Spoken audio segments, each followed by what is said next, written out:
Programme मुकाबिल में खुशामदीद। मैं हूं रबिया एहसन और मेरे साथ मौजूद हैं आमिर मतीन। और आज के प्रोग्राम में जो टॉपिक्स हम शामिल करेंगे उसमें सबसे पहले अमेरिकी सदर डोनाल्ड ट्रंप का अक़वाम मुत्तहिदा की जनरल असम्बली से धुआंधार खिताब। सदर होता तो ना गजा की जंग होती, ना रूस यूक्रेन आमने सामने आते। अमेरिकी सदर का दावा, यूरोपीय ममालिक पर बरस पड़े। अमन के मौके ज़ाया करने का इल्ज़ाम हमास पर और मगरबी ममालिक की फ़लस्तीन की हिमायत पर सख्त तनकीद। क्या अमेरिका की इसराइली हिमायत मशरिक़ वस्ता में अमन की राह में सबसे बड़ी रुकावट है? आज की बड़ी बहस, इस पर बात करेंगे। वज़ीर आज़म शहबाज शरीफ की सदर ट्रंप और मुस्लिम रहनुमाओं से आज मुलाकात का इम्कान। कतर पर फ़ज़ाई हमले और गजा में अमन के पस मंज़र में इस मुलाकात की अहमियत क्या है, इस पर बात होगी। 26वीं आईनी तरमीम के खिलाफ दरखास्तें 7 अक्टूबर को समाअत के लिए मुकर्रर। जस्टिस अमीनुद्दीन की सरबराही में 8 रुकनी बेंच समाअत करेगा। Supreme court Islamabad high court के 5 जजेस की दरखास्तें एतराज़ात लगाकर वापस।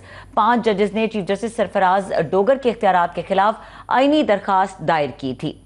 और रवां साल $1.5 अरब की गंदम दरामद करना पड़ेगी। गंदम की पैदावार मजीद कम होने की तवक्को। वजीर ग़िज़ाई तहफ़्फ़ुज़ का इंतबाह। सैलाब के बाद महंगाई की नई लहर मुतवक्के है, इस पर भी सवालात उठाएंगे और डिस्कशन करेंगे। आमिर साहब, स्टार्टिंग फ्रॉम UN की जनरल असम्बली का जो इजलास चल रहा है और ट्रंप की स्पीच।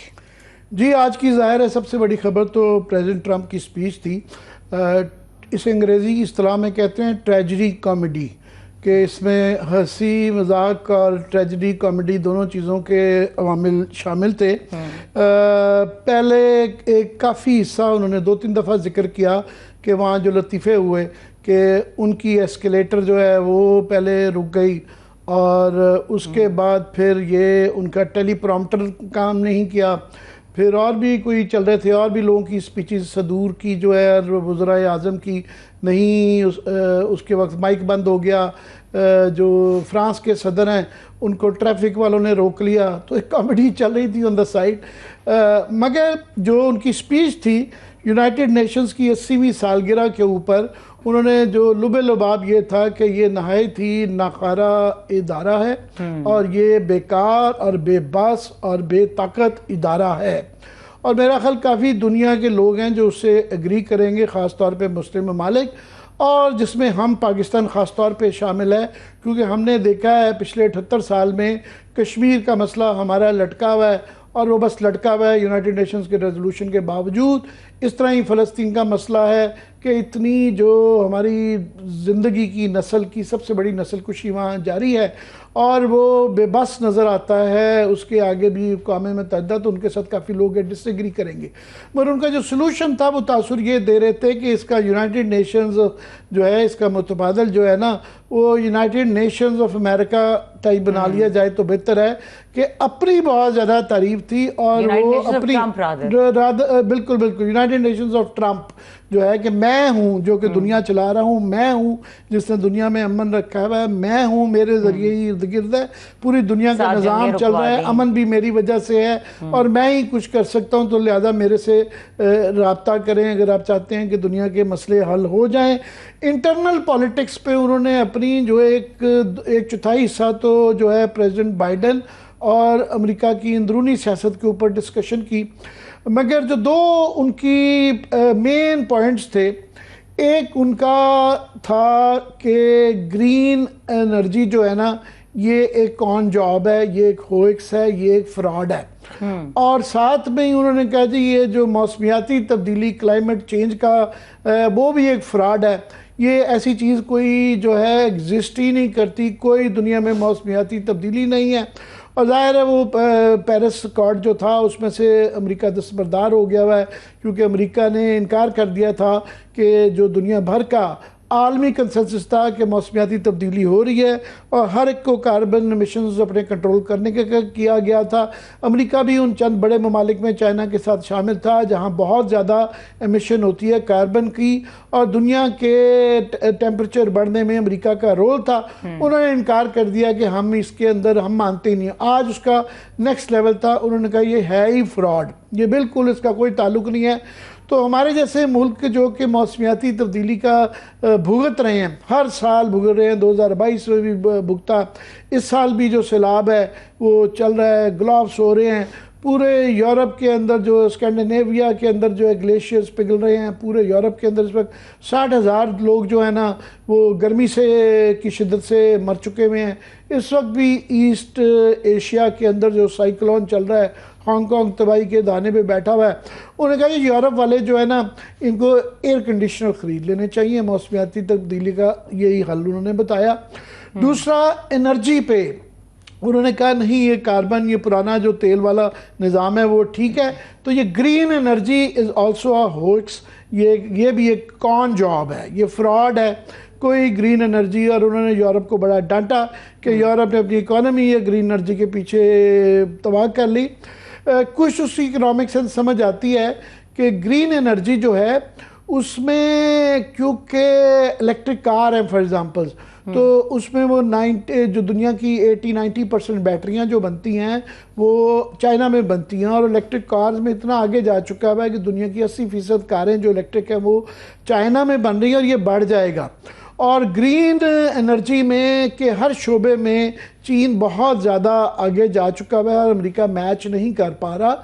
तो एक किस्म का उसके पीछे ये सोच भी थी कि उन्होंने सारी जो अमेरिका की अभी भी ऑफ कोर्स अमेरिका दुनिया का सबसे ताकतवर और अमीर तरीन मुल्क है, मगर जो उसके अंदर गिरावट आ रही है, मैन्युफैक्चरिंग उनकी जो 20-25% से 9% पे आ गई है, तो उसका जुम्मा उन्होंने सारा इन दो चीज़ों के ऊपर डाल दिया। उन्होंने कहा जी बाकी दुनिया एक तरफ, तो जोरू का भाई जो पंजाबी उर्दू में कहा जाता है वो एक तरफ, अमेरिका और हम एक तरफ हैं।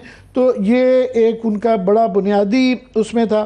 उसी में उन्होंने फिर बारी बारी चीन की ऑफ कोर्स बहुत ज़्यादा बेइज्जती की गई।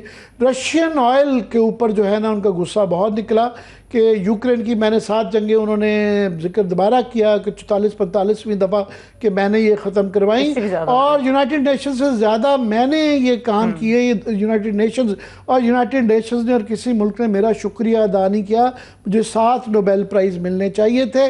और यूक्रेन का मैं ख़त्म करवा सकता हूँ, रशिया के ऊपर सैंक्शंस की उन्होंने इंडिया दिया, मगर उसमें दोबारा उन्होंने चीन का भी के तेल ख़रीदने पे रशिया का जो पहले वो गोल कर जाते थे, और भारत के लिए मुश्किलात नज़र आ रही हैं, उनका कोई अच्छे अल्फाज में जिक्र नहीं हुआ। दोबारा एक तो उन्होंने जंग बंदी का जिक्र किया कोई 44वीं दफ़ा कि मैंने इंडिया और पाकिस्तान की 7 जंगों में ख़त्म करवाई, और भारत भी उन तेल क्यों ख़रीद रहा है। और फिर यूरोप की उन्होंने बड़ी सरजनिश की कि यूरोप के वो ममालिक जो है एक तरफ रूस से जंग भी जारी हैं, ख़त्म भी करना चाह रहे हैं, रूस को तेल ख़रीद के रूस को सपोर्ट भी कर रहे हैं। ये एक बड़ा मुश्किल हो जाएगा, ख़ास तौर पे हंगरी जैसे 2-4 मुल्क हैं जो कि जिनका गुजारा नहीं है रशियन ऑयल के बग़ैर। तो एक किस्म की रशिया के लिए ये एक मसला है। फिर उन्होंने इमिग्रेशन पे ऑफ कोर्स जो है एक अमेरिका का तो मसला है, वहाँ वाइट सुप्रीमेसी कम होती जा रही है और उनको वोट भी इस बात का मिला है। मगर जिस तरह उन्होंने इमिग्रेंट्स के मुतालिक एक किस्म की ऑलमोस्ट रेशियल हद तक उसके अंदर एक एलिमेंट नज़र आ गया था कि एक रेसिज्म सा नज़र आया। और अमेरिका जैसा मुल्क आप देखें जो कि इमिग्रेंट्स ने बनाया, जिसने दुनिया को एक इनकलाब दिया, और जिसके अंदर सारे ही इमिग्रेंट्स हैं, नेटिव अमेरिकन तो वो बेचारे आटे में नमक के बराबर रह गए हैं। तो जो मेल्टिंग पॉइंट का जिन्होंने मेल्टिंग पॉट का कॉन्सेप्ट दिया कि नस्लों से और रेस से मिल के क्या अजमत बनाई जाती है, ये इनकलाब जो है अमेरिका ने दिया दुनिया को। उसके सदर जब इतनी इमिग्रेंट ना सिर्फ कि अपनी बात की, याद रहे कि उनकी अपनी मदर वालदा जो है स्कॉटिश हैं, उनकी बेगम साहबा जो हैं वो इमिग्रेंट हैं, और सभी वो इमिग्रेंट हैं या इमिग्रेंट्स की औलादे हैं अमेरिका के अंदर जो है नेटिव अमेरिकन के अलावा। और यूरोप के अंदर भी उन्होंने एक किस्म की जो राइटिस्ट पॉलिसी हैं वो हुकूमतें जो कि एंटी इमिग्रेंट पॉलिसी रखती है उनको फ़रोग देने के मतलब बातें की, और उसमें स्लर्स पास की। सादिक खान फॉर एग्ज़ाम्पल जो कि लंदन के मेयर हैं, उनकी भी उसके अंदर की। उसके बाद फिर उन्होंने जो एक जिक्र किया हमास के मतलब, उन्होंने बहुत सख्त अल्फाज भी इस्तेमाल किए कि जी वो अपने तमाम के तमाम जो हैं हॉस्टेजेस वापस कर दें, वरना उनके साथ और पता नहीं इससे ज़्यादा क्या फ़लस्तीन में बुरा सलूक हो सकता।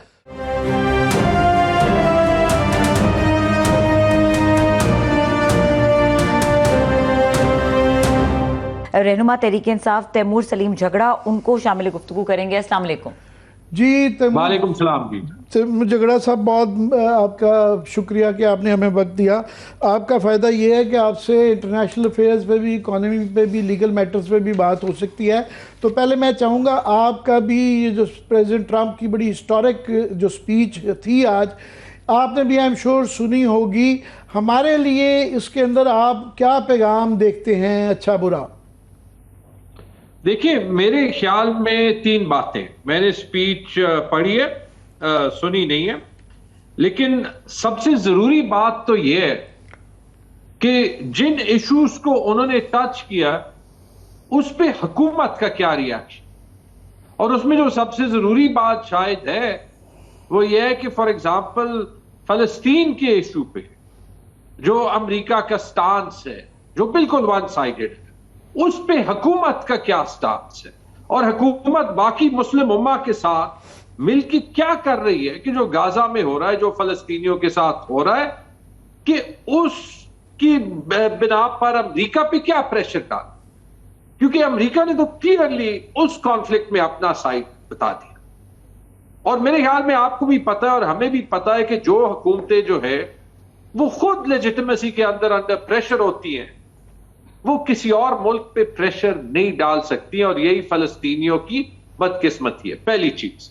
दूसरी चीज, जहां तक आमिर इमिग्रेशन की बात है जो उन्होंने की, मैं गार्डियन में जो है वो उनकी स्पीच की एनालिसिस जो है वो पढ़ रहा था, या जो उन्होंने यूरोपियन जो उनके एलाइज हैं उन पे अटैक किया, उसकी पाकिस्तान को क्या इंप्लीकेशन। आप देख सकते हैं कि बार बार यूरोप में अलार्म बेल्स जो हैं वो बज रहे हैं कि उनकी जो अमेरिका के साथ रिलेशनशिप है वो बदल रही है, और वो ये दिखा रही है कि ये दुनिया बदल रही है। और आमिर, इस पे हमने पहले भी बात की है कि जब दुनिया में इतनी अनसर्टेनिटी होगी, जहां पे यूनाइटेड नेशंस, इंटरनेशनल कवानीन, इन सब के बजाय माइट इज राइट का कानून होगा, वो हमने इसमें भी देखा जो एक्शन इजराइल ने जो है वो कतर में लिया, तो उसके बाद तो बार बार पाकिस्तान को जरूरी यही पड़ता है कि हमारी इंप्लीकेशन ये है कि हम कैसे अपनी बुनियादें मजबूत करें, अपने सारे इदारे मजबूत करें, अपनी जमहूरियत मजबूत करें, अपने जो इंटरनल कॉन्फ्लिक्ट्स हैं वो खत्म करें, ताकि इस दुनिया में हम सरवाइव करें। और फिलहाल तो लगता है मुझे कि हम हजारों लाखों मील उस मंजिल से दूर। मैं बिल्कुल, जो अंदरूनी अपनी पाकिस्तान की सियासत, और आपने बड़ी अहम बात की कि दुनिया इस वक्त फ्लक्स में चल रही है, और हमारे खित्ते में ख़ास तौर पे बहुत ज़्यादा इस कतर के हमले के बाद और ईरान के ऊपर मुमकिना दोबारा हमला की इम्कान होने की वजह से ज़्यादा अंदरूनी मसाइल हल करने की ज़रूरत है। मगर उस पर जाने से पहले मैं एक और चीज़ पे आपका कमेंट चाहूँगा कि हमारा जिक्र ही नहीं हुआ, इनडायरेक्टली इंडिया की जंग बंदी के हवाले से जिक्र हुआ, जो कि मेरा ख्याल आजकल अच्छी खबर है, ऑफ रेडार अगर आप रहें ट्रंप साहब के। मगर जो पाकिस्तान और सऊदी अरेबिया का मुआहदा हुआ है, इस पे ये तासुर सा बन रहा है कि कोई एडवर्स रिमार्क्स कहीं से नहीं आए, सिवाय इंडिया और आई एम श्योर नेतन्याहू के भी होंगे, कि तासुर ये बन रहा है कि इसको आशीर्वाद हासिल है। और जो दो तीन अमेरिका की और जो दो तीन थेरीज फ्लोट की जा रही हैं वो ये है कि क्योंकि अमेरिका अपना रोल खित्ते में कम करना चाह रहा है, 30,000 उनकी फ़ौजें हैं, 10 बेसेस हैं, और साथ में गालबन जो नेतन्याहू उनके कंट्रोल में नहीं हैं, या वो उनको नहीं कर सकते अपनी domestic region, international region, whatever. तो एक किस्म का काउंटर बैलेंस के तौर पे पाकिस्तान को ये रोल मिल रहा है, ये एक तासुर सा बन रहा है। क्या कहेंगे आप? आमिर, मेरा जाती ये ख्याल है कि जो पाकिस्तान और सऊदी अरेबिया की अलायंस है, उस पे अमेरिका को ज्यादा जो है वो तहफ़्फ़ुज़ात नहीं होंगे। अमेरिका के हमेशा सऊदी अरेबिया से भी बड़े क्लोज ताल्लुकात रहे हैं, और अमेरिका को जो इन्फ्लुएंस पाकिस्तान में चाहिए रहा है वो टिपिकली उनको मिला है। मेरे ख्याल में इसके अलावा जो पाकिस्तान और सऊदी अरेबिया का मुआहिदा है, ये खुशाइन भी है पाकिस्तान के लिए, इसको जो है वो कोई पॉलिटिकल पर्पसेस के लिए जो है वो मैं अपोज नहीं करूंगा। हमें ये अलायंसेस चाहिए। अच्छी बात है कि इसकी तनकीद इंडिया कर रहा है और अच्छी बात है कि ये जो है वो ट्रंप के या अमेरिका के रेडार पे नहीं है। लेकिन जो दो कंक्लूजन्स मैं सिर्फ इससे ड्रॉ करूंगा कि ऐसी कोई भी अलायंस जो है वो एक इलेजिटिमेट या अनपॉपुलर हुकूमत को पॉपुलर नहीं बनाती, और वो ऐसी जो कोई अलायंस है वो ना तो आपके गरीब आवाम के पेट भरती है और ना ही कोई ऐसे अलायंस जो है वो नीड खत्म करती है, वो जरूरत खत्म करती है कि आपको अपने मुल्क में बुनियादी रिफॉर्म चाहिए। जिस मुल्क में जजेस जो हैं वो इंसाफ मांगे, तो क्या जुडिशरी को फॉर एग्जांपल रिफॉर्म नहीं चाहिए? ये हकीकतें मैं बयान कर रहा हूं। जैसे मैंने कहा, जियोपॉलिटिकल लेंस में जो सऊदी पैक्ट है वो बड़ा खुशाइन है, और एक ऐसे वक्त में जब सऊदी अरेबिया की 95वीं जो है वो नेशनल डे भी है, मेरे ख्याल में ये चीज तो हमें एज अ नेशनल जो है वो अचीवमेंट सेलिब्रेट करनी चाहिए। जी, हमारी तरफ से भी बिल्कुल सऊदी अरेबिया के लिए मुबारकबाद। मगर आप सही कह रहे हैं कि अभी इसकी तफसीलात का इंतज़ार होगा। जो क्विड प्रो क्रो जो है वो हमें क्या मिलेगा इसमें से, वो भी तफसीलात का इंतज़ार है।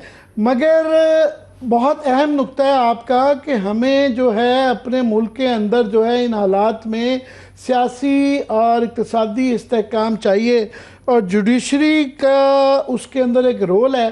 और ये एक मजाक ही बन गया है कि ये ख़ास तौर पे मैं 2-3 इसके इश्यूज़ हैं, बारी बारी आपसे जिक्र करूँगा। पहले तो ये हाई कोर्ट के जो इस्लामाबाद हाई कोर्ट के 5 जजेस जो कि ये भी पाकिस्तान की तारीख में नहीं हुआ कि वो पैदल चल के एज पटिशनर आम आदमी की तरह उनको जाना पड़ा। मज़ीद लतीफ़ा ये हुआ कि उनकी वो अब पटिशन जो है ना उसके ऊपर एतराज़ात करके वो कि जी 184(3) के तहत कैसे बनती है, ये पब्लिक इंटरेस्ट में नहीं है, तो ये उनको वापस कर दिया गया, जो कि मैं समझता हूँ अक्लमंदी भी नहीं है। कल का वो दोबारा एतराज़ के लिए दोबारा पैदल जाके जाएंगे, दोबारा आप और हम देखेंगे, क्या कहेंगे इस पर? आमिर, कभी कभी हम सबको जो है जो डे टू डे प्रेशर्स होते हैं उनके अलावा जरा तारीख को भी देखना चाहिए, क्योंकि जहां पे हमने वो शॉर्ट टर्म प्रेशर अब्सॉर्ब किया नहीं किया, तो जिन लोगों ने नहीं किया जिसकी रिस्पॉन्सिबिलिटी बनती थी कि क्राइसिस में उठ खड़े हो, तारीख ने उनको अच्छा नहीं जज किया। और फिलहाल जो ये जुडिशरी बन गई है, पाकिस्तान की जुडिशल सिस्टम पे जो कॉन्फिडेंस बन गया है, मेरे ख्याल में हमारा कॉन्फिडेंस तो मैं आपको जाती तौर पे कह सकता हूं कि शैटर होगी। क्या ये वो जजेस नहीं थे, या जस्टिस जहांगीरी वो जज नहीं थे जो इस्लामाबाद में इलेक्शन की पिटिशंस बड़ी बहादुरी से देख रहे थे?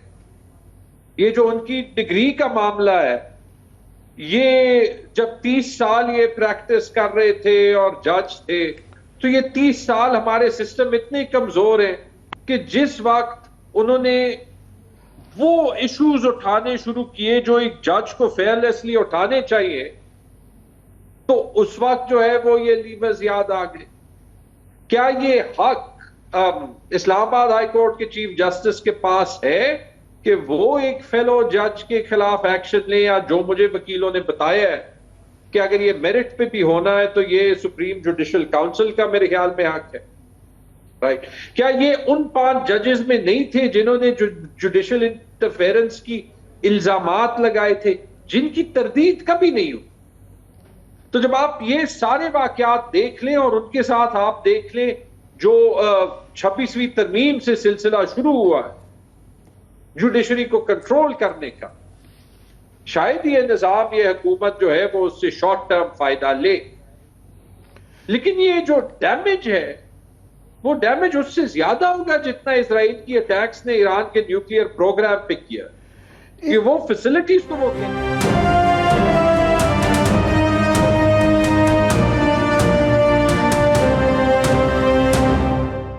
आज एक मैं समझता हूँ ये लतीफ़ा ही है या एक बैड टेस्ट में है कि एक तरफ इस्लामाबाद हाई कोर्ट के 5 जजेस की जो पटिशन है उसके ऊपर रजिस्ट्रार एतराज़ लगा देते हैं, दूसरा एक आम शहरी एक बड़ी, मैं तो उसको फ्रिवलेस समझता हूँ कि शायद शरारत ही की गई है। उसने दरख्वास्त दी कि इमरान खान और बुशरा बीबी को ज़दवाजी तल्लुकात के लिए जेल में सहूलत फराहम की जाए।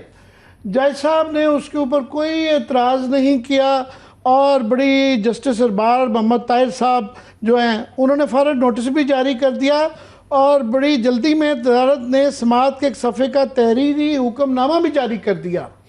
तो ये मैं वही तो कह रहा हूँ आमिर, जो जुडिशरी की इंडिपेंडेंस पे या उनकी इम्पार्शियलिटी पे जो ये सवाल उठ रहे हैं, ये सवाल सिर्फ आप या मैं नहीं उठा रहे, ये वो सब भी अपने जहन में उठा रहे हैं जो शायद इस खौफ के माहौल में कुछ कह नहीं रहे, और शायद वो कुछ कह तो नहीं रहे, लेकिन जो जुडिशरी के इदारे को नुकसान हो रहा है, वो नुकसान जो है वो बहुत टाइम लेगा रिपेयर करने के।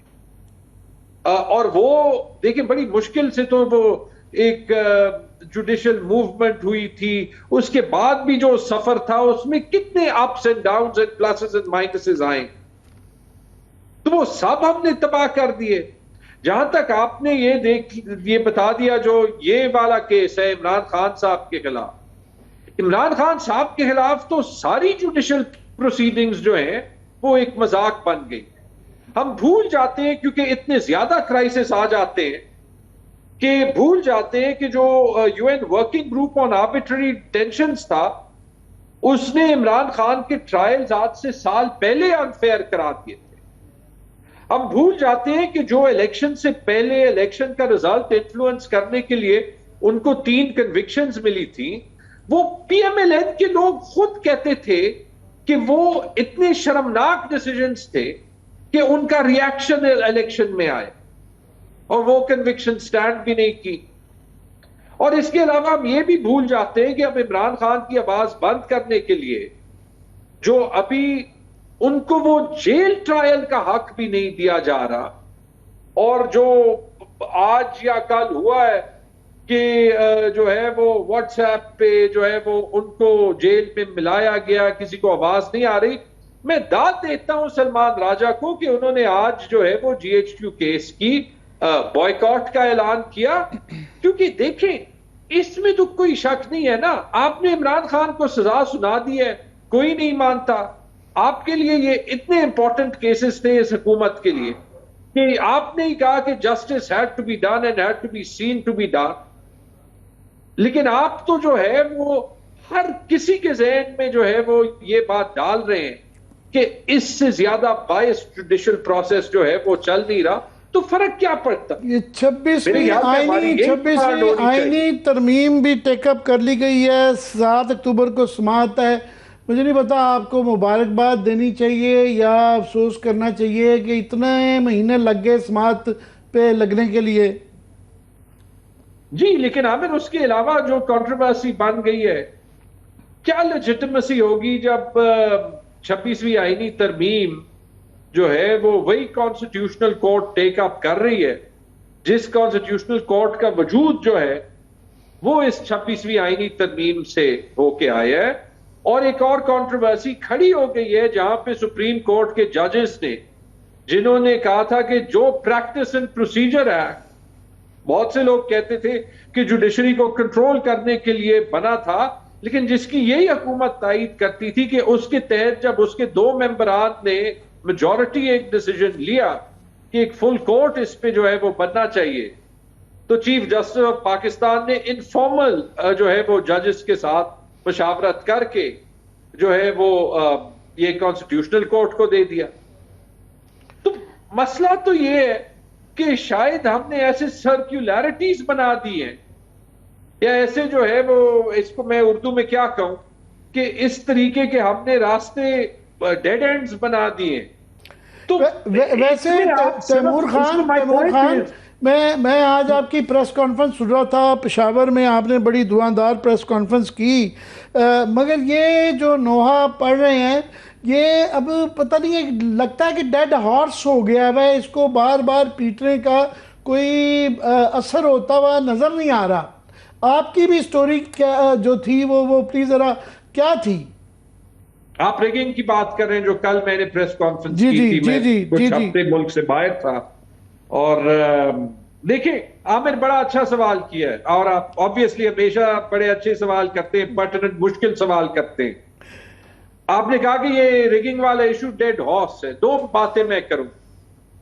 पहले, जितना सबूत 2024 के रिगिंग का है, ये डेड हॉर्स हो नहीं सकता। और दूसरी बात ये कि बाज जंग आपने लड़ने होते हैं, आप इस चीज की परवाह नहीं करते कि आप वो जीतते हैं या वो जीतते नहीं है, क्योंकि असूल की बात है। इस निजाम से मुझे अपनी सीट की तवक्को नहीं है, लेकिन ये जंग मैं अपनी सीट के लिए लड़ भी नहीं रहा। ये मैं इमरान खान के मैंडेट के लिए, पाकिस्तान की जमहूरियत के लिए, और हां, इस असूल के लिए कि मेरे हल्के में या पेशावर में लोगों ने जिसको वोट दिया उसको वोट मिले। जब मुझे पता है कि 100% नहीं, 1000% फैक्ट मेरे तरफ है, तो मैं क्यों गिव अप करूं? क्योंकि जब एक निजाम गलत करता है तो यही चाहता है कि आप रियलिटी मान जाएं और गिव अप कर ले। हुआ क्या था, जब 600 दिन इलेक्शन कमीशन सोया रहा, मैंने कहा ठीक है, शायद इलेक्शन कमीशन तो फैसला ना करे, लेकिन किसी भी पोलिंग स्टेशन पे 2 फॉर्म 45 यानी 2 सरकारी कागज साइन करते हुए अगर किसी एक प्रिजाइडिंग ऑफिसर ने ये किए, तो ये फौजरी है, ये मिसकॉन्डक्ट है। मिसकॉन्डक्ट एक जुर्म है।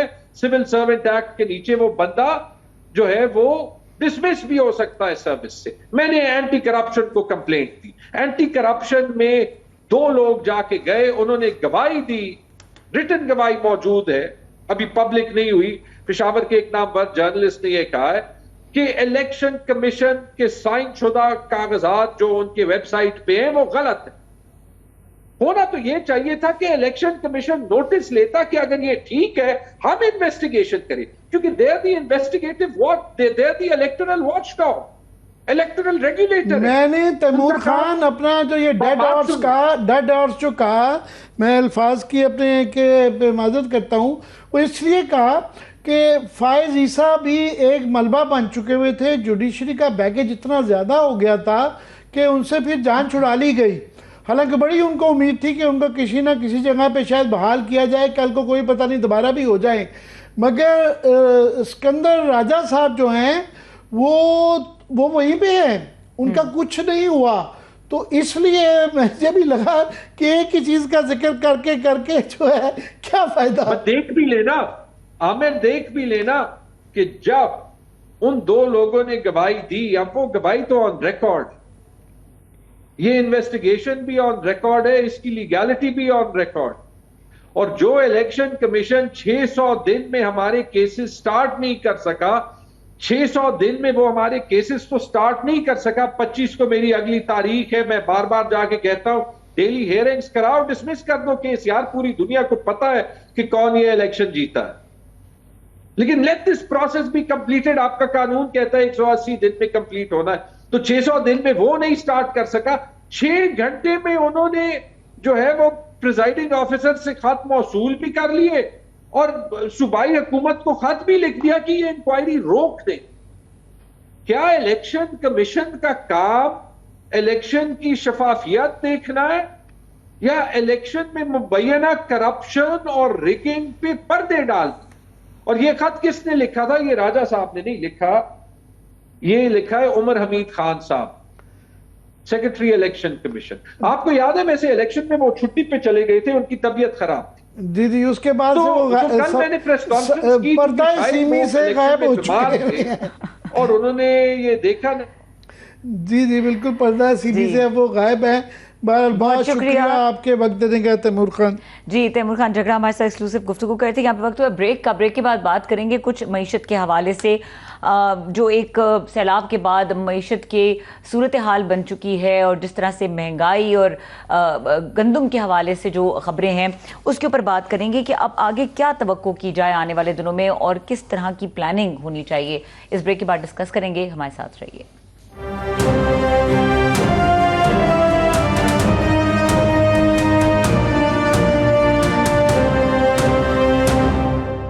बड़ी एक संगीन सूरत हाल आगे वाले दिनों में दिखाई दे रही है।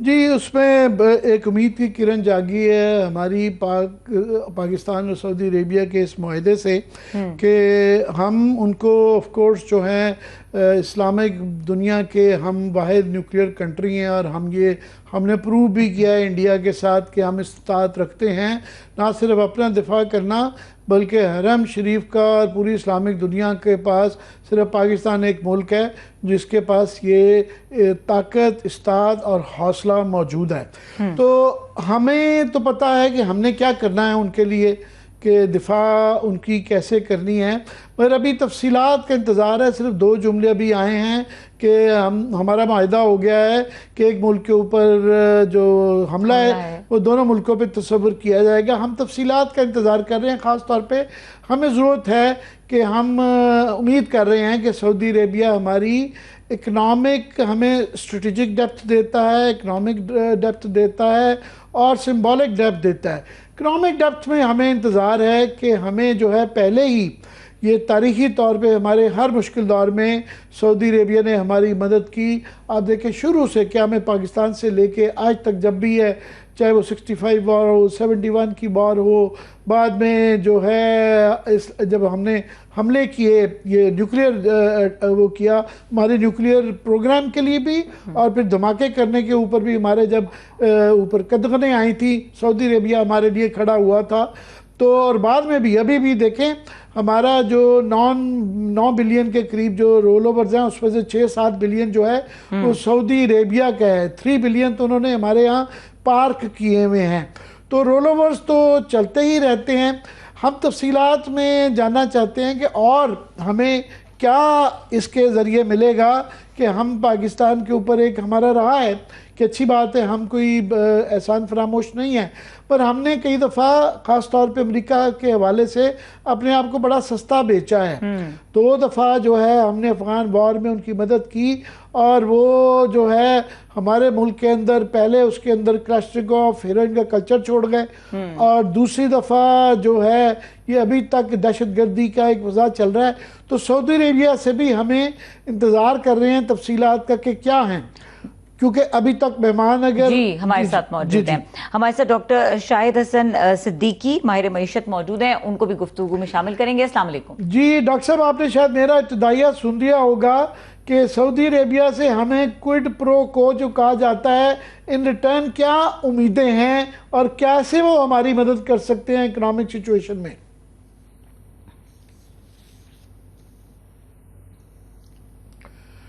डॉक्टर साहब आपको मेरी आवाज़ आ रही है? डॉक्टर साहब से ज़रा ऑडियो ज़रा बहाल करवा दें प्रोड्यूसर साहब, शायद डॉक्टर साहब को आवाज़ नहीं आ रही। हेलो जी डॉक्टर साहब, मैं पूछ रहा था कि हमारा जो सऊदी अरेबिया बड़ी अच्छी बात है कि मुआहिदा हो गया है, हमें उनसे इकनॉमिकली क्या तवक्कुआत हैं, हम उनको जो ये दिफा देंगे। बहुत शुक्रिया आपका। देखिए, मैं पहले तो ये अर्ज कर दूं कि इस मुआहिदे से पाकिस्तान का वक़ार दुनिया में बड़ा बुलंद हुआ है और पाकिस्तानी कौम का एतमाद अपने ऊपर बढ़ा है और हमारी ये खुशकिस्मती है कि हमें खादिम हरमैन शरीफ के जो मक्का मदीने की डिफेंस का सादत नसीब हो रही है, ये अल्लाह ताला का एक खुसूसी इनाम है। लेकिन दुनिया बहरहाल दुनिया के कानून के तहत चलती है। तो मैं आपसे ये अर्ज कर दूं कि हमें इस वक्त सूरत हाल ये थी, मैं बड़ी पूरी जिम्मेदारी से कह रहा हूँ, हुकूमत और स्टेट बैंक के जो आदाद शुमार हैं उसके मुताबिक हमें आलमी बैंक से कर्जे मिल जाएं, IMF से मिल जाएं और दूसरे कर्जे मिल जाएं, दोस्त ममालिक से जो डिपॉजिट्स हैं उनकी रीप्रोफाइलिंग हो जाए, फिर भी हमें डिफ़ॉल्ट का सामना था। और हर साल ये ख़तरा था कि अगर रोल ओवर ना हो या कोई गैप होगा तो हम डिफ़ॉल्ट की तरफ जा सकते हैं और हमारी गर्दन जो थी इस्तेमाली ताकतों की हाथ में थी। अब इससे जो सबसे बड़ा आर्जी तौर पर कुछ बरसों के लिए फ़ायदा हुआ है कि ये सारे ख़तरात टल गए हैं। मैं ये नहीं कह रहा कि मईशत में बेहतरी आ जाएगी, मगर ये यकीनी है कि इस मुआहदे की बदौलत हमारे यहाँ जो सरमायाकारी होगी और जो कुछ सऊदी अरब से और दूसरे ममालिक से इमदाद मिलेगी। मैं आपको बताऊं, आपने अपने प्रोग्राम में कुछ अर्से पहले कहा था कि जी हुकूमत ने कहा है जी $25 अरब तो अभी सरमायाकारी आ जाएगी और फिर 3 बरसों में $100 अरब की सरमायाकारी आएगी। ये वही कोशिशें हो रही थी कि सऊदी अरब से हमारा मुआहदा हो जाए, क्योंकि सऊदी अरब अमेरिका पर अब डिपेंड नहीं कर सकता इसराइल के मामले में। तो अब उनको जब कतर पर हमला हुआ तो उनको भी ये खतरा वाज़ेह तौर पर नजर आया। उन्होंने बहुत तेज रफ्तारी के साथ और हमने तेज रफ्तारी के साथ फैसला करके उनसे मुआहदा कर लिया। तो सबसे बड़ा फायदा और सबसे बड़ी जो जिम्मेदारी आयद हो रही है, मैं दोनों की वजाहत करता हूँ। जैसे मैंने कहा कि डिफॉल्ट का खतरा टल जाएगा, लेकिन ये समझना कि मईशत बेहतर हो जाएगी। मगर डॉक्टर साहब, आप तो मेरे से बहुत बेहतर समझते हैं कि पहले भी जो MOUs ओवरऑल जो है ना $100 बिलियन के करीब हो गए हैं, मगर मटेरियलाइज कुछ नहीं हुआ। सऊदी अरेबिया के साथ भी ये कई सालों से ये MOUs साइन होते हैं, मगर हमारी ब्यूरोक्रेसी और हुकूमतें जो हैं, सक्सेसिव गवर्नमेंट्स, उसको मटेरियलाइज नहीं कर पाती। हकीकत ये है कि वो रिकॉर्डिंग से भी बैकआउट कर गए हैं। अभी आज तक की, इससे पहले की, ये मुआहदा होने से पहले की ये एक हकीकत थी। तो क्या हमें करना होगा कि उनकी इस नेक नीति को और इस मुआहदे की रोशनी में हम मटीरियली अपने आप को ज़रा परमानेंटली, जिस तरह आप कह रहे हैं, इस मुश्किल से निकाल लें? बड़ा अहम आपने नुक्ता उठाया है। मैं आपको याद दिलाऊं कि जब 9/11 हुआ था तो 2001 में हुकूमत कह रही थी कि हम डिफॉल्ट के करीब हैं। फिर 2002 से 2005-06 तक हमारी मईशत जो है डिफॉल्ट से बाहर आ गई और हमने कहा इक़्तिसादी मुआवजे। हालांकि उस वक्त तो अमेरिका ने हमारी मदद की थी, जिसके अपने इस्तेमारी मकासद थे, क्योंकि उनका मुफाद था। वही एक सूरत हाल आई है। फ़र्क सिर्फ ये है कि इस वक्त मामला हमारे एक ऐसे दोस्त मुल्क के साथ है जो एक हकीकी खतरा महसूस कर रहा है। इसलिए कि मैं आपसे पूरी जिम्मेदारी से अर्ज कर दूं, मैंने जो मुताला किया है वो ये है कि ये जो 9/11 के बाद अब जो फैसला कुन दौर है, न्यू ग्रेट गेम का, ये फैसला कुन दौर है। इसमें बड़े अहम चीजें होनी है और इसमें तेज रफ्तारी से होनी है। इसका हदफ जो है वो ग्रेटर इसराइल को अगर नक्शा बनाना है तो ग्रेटर इसराइल कैसे बनेगा? अरब ममालिक के जो हैं इलाके निकाले जाएंगे, जिसमें सऊदी अरब भी है, UAE भी है, दूसरे ममालिक भी हैं, उनके इलाके छीन के दिए जाएंगे। ये है ग्रेटर इसराइल। वो हकीकी खतरा महसूस कर रहे हैं और कतर के बाद वो खतरा बहुत बढ़ गया। तो उनके अपने मुफाद में ये है कि पाकिस्तान इतनी मुसीबत में ना रहे कि उनकी मदद ना कर सके वक्त आने पर, इसलिए कि इसराइल का हकीकी खतरा जो है मौजूद है कि वो यहाँ हमला कर सकता है और उसको कोई धचका पहुंचा सकता है। अल्हम्दुलिल्लाह इस्लामी जमहूरियत पाकिस्तान, जौहरी तक़व्वत और हमारी ताकतवर फौज, जो हमने भारत को सामने दुनिया में अपना लोहा मनवा लिया। तो सऊदी अरब भी ये समझता है, बल्कि मैं समझता हूँ कि 2-3 अरब ममालिक और आएंगे जो हमारे साथ मुआहदा करेंगे। मगर आपका जो सवाल बहुत अहम है वो ये है कि अगर ये जो मौका कुदरत ने हमें दे दिया है, उनके मुफाद में वो हमें कुछ ना कुछ डूबने नहीं देंगे। तो अगर इस दौरान में हुकूमत पर, ये अवाम पर आपका दबाव पड़ता रहे, मीडिया का, अवाम का, कि इस दौरान में अपनी मईशत को इतना कर लें कि जब दुनिया के हालात बदल जाएं और दुनिया की नजरें बदल जाएं तो उस वक्त हम अपने आप को इतना मजबूत कर चुके हों कि हम जिंदा रह सकें, जिसे हम खुद इंसारी की तरफ कर रहे हैं। ये बात मैं इसलिए कह रहा हूं कि आज मैं इतना हमारी मईशत कमजोर हालत में है कि मैं आपको खौफ आता है। अगर आप इजाजत दें मैं 2 या 3 फिगर दे दूं तो हमें पता चल जाएगा कि हम कहना क्या चाह रहे हैं। देखिए, हमारे जो स्टेट बैंक के रिजर्व हैं वो $14.5 अरब हैं, जिसको कहते हैं फखरिया। लेकिन इससे ज्यादा तो दोस्त मुल्कों के डिपॉजिट हैं, यानी मनफी पड़ा है। और स्टेट बैंक ने $7.8 अरब एक साल में डॉलर खरीदे हैं खुली मार्केट से, जिसके अपने नुकसान है। तो रिजर्व तो हमारे मनफी में है। फिर करंट अकाउंट आपको में भी पता है कि पिछले साल जो था $2 अरब सरप्लस था। इस साल तो ये वाज़ेह है, हुकूमत भी कह रही स्टेट बैंक की कि $4 अरब का मनफी होगा, तो $6 अरब का ही धचका लगने वाला है। $10 अरब का हमारा गैप है। मगर एक और मैं आपको बात बता दूं, वो ये है कि हमने जो हमारी बरामदात हैं, मैं ऐसे देख रहा था कि भारत की जो बरामदात हैं वो जो है वो पाकिस्तान से 25 गुना है। 25 गुना। तो वो तो हमसे 6 गुना है। तो अगर हमारी 25 गुना ना हो, 4 गुना भी हो, तो हम दुनिया को खैरबाद कह सकते हैं, IMF को खैरबाद कह सकते हैं, अमेरिका को खैरबाद कह सकते हैं। $32 अरब की हमारी एक्सपोर्ट्स भारत के $777 अरब कैसे हो सकता है? तो हमारी कम से कम $100 अरब कम है। हमारी जो माशी पॉलिसियाँ हैं, जिसमें जो है डिस्काउंट रेट भी है, बिजली गैस के नर्ख भी हैं, रेमिटेंसेस को फोकस करना भी है। हम बरामदात लेड ग्रोथ की बात कर रहे हैं, लेकिन बरामदात पाकिस्तान की तारीख में पहली दफा है कि $6 अरब तो कम है हमारी अपनी रेमिटेंसेस से। जी, इसी नोट पे प्रोग्राम का इख्तिताम करेंगे। बहुत शुक्रिया डॉक्टर शाहिद हसन सिद्दीकी, जिन्होंने हमारे लिए वक्त निकाला और यहाँ पे प्रोग्राम का इख्तिताम करेंगे। देखने के लिए शुक्रिया। इजाजत दीजिए। अल्लाह हाफिज।